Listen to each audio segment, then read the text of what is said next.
how can I invest like the 1%?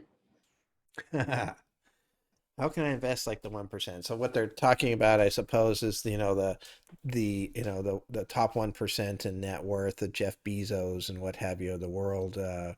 How do you invest like them? Well, I guess in all honesty, you can't actually to a certain degree. One of okay, I'll give you one example of how you could, but one of the things that does happen for a very, very wealthy investor is they get into different types of deals that you really can't get into.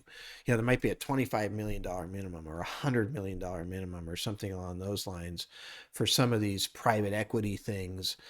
And these are probably really interesting investments that have a fairly high degree of success.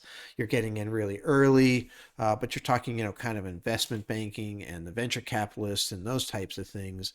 And they're kind of running in a different world that you really can't, unless you're already in that group, you really can't come up with that kind of money.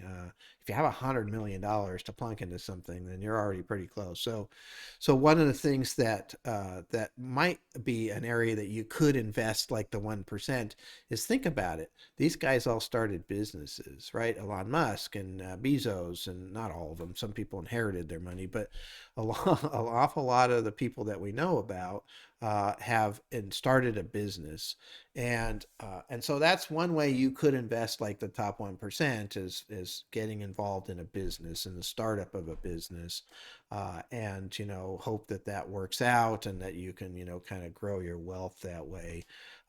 That's not the stock and bond market that we usually talk about, but it's the only way I can think of that you can kind of you know um, rotate around as if you're heading for that direction. But it'd have to be a heck of a successful business to really get there. It's not easy.